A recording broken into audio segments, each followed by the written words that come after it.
Got it. All right, I'm Elliott, everyone, and I'm going to talk to you today about my experience in DIY mapping.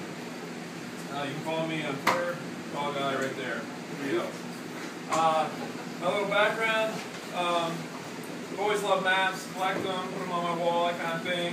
And so I naturally went to school for geography at Towson University, and I got a job at Baltimore County GIS, or government, doing GIS work.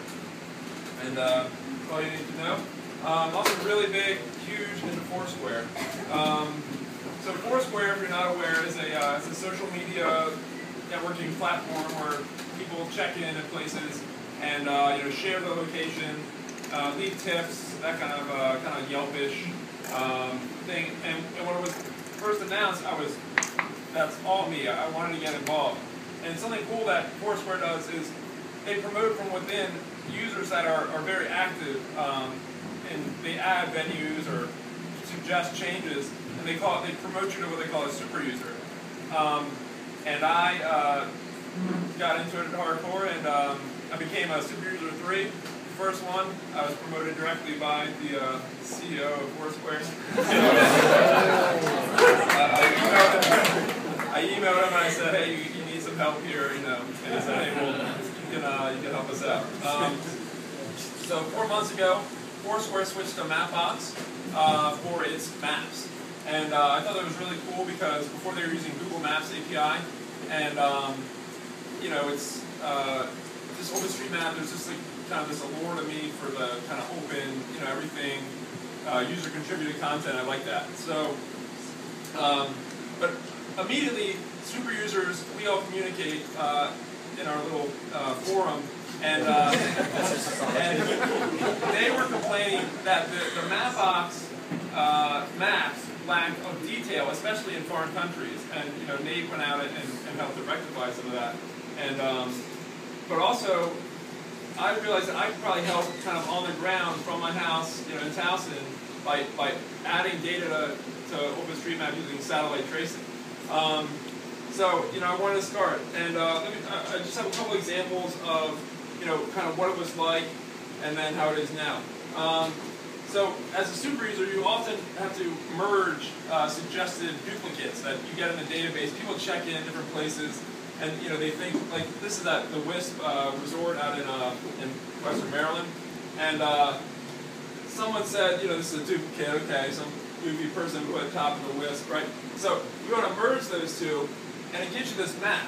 And it shows the red dots represent check-ins from the left venue, and then the blue dot is check-ins from the right venue.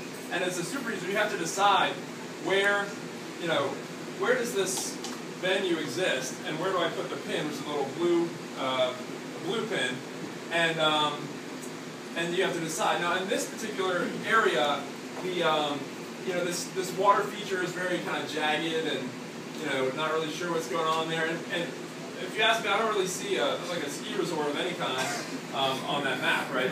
And so now here's one right down the street, the U Street metro station. There's 2 different venues of the same thing, and you have to say, okay, well, where's the right location? So if you look at the map, there's 2 distinct areas where people were checking in. Now this awesome Mapbox has gotten data from DC with all the building outlines. They have the streets in there, little parks, and these the metro stations are right in there. So it's pretty clear to me that the station belongs over there. And as far as all these check-ins down here, it could be like a GPS error. Maybe people checking in the tunnel and the So this level of detail on the map is really useful, and you can see it right here. So I partnered up with my friend Phil over there, and we started having weekly mapping kind of meetups, me and him. And our first challenge was wanted to tackle the school that we both went to, Towson University. Towson recently underwent some major campus improvements, new buildings, redesign and stuff, and none of the mapping services that are out there had any of that data. Google Maps is like weird, like 2 streets that are all like weirdly intersecting that aren't really there, and I was just like, how can we improve this? So we sat down and we got started. So this is the existing kind of conditions. This is the Foursquare overlay on using the Mapbox streets. This is the west part of campus. It's kind of there's a couple buildings and trees. But these are two venues that are just right in the middle of that parking lot. And you're like, what is that about? So, well, we went in, we added really accurate buildings. You know, this the baseball diamonds, all the paths. We used like GPS and like what Nate was talking about. We got all the parks in and everything. And you know, that looks really cool. And when that data goes to Mapbox streets, then the people in Foursquare will be able to see all this kind of accuracy on the ground. And it doesn't just affect super users, anybody, like any user that has the phone app, if they switch to Mapbox streets and that you know, they would be able to see like a derivative of this kind of data. And this, by the way, is MapQuest Open's like tile rendering of OpenStreetMap. So here's the other part of campus, the main campus.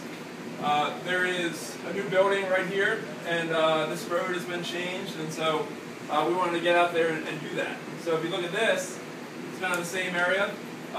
We put all this green space in, all these little footpaths, this cool like circle thing they added, and it just looks great, you know.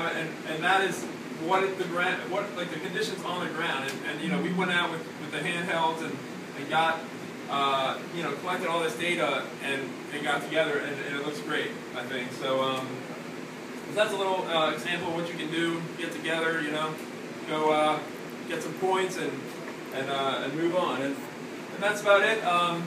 You know, moving forward, I'm doing this every day. If it's not in Towson, I'm moving to Baltimore or downtown soon. And you know, I'm kind of like preparing the situation on the ground for my arrival. So you know, I like adding anything at work. I deal a lot with like kind of county infrastructure, roads, and there's a lot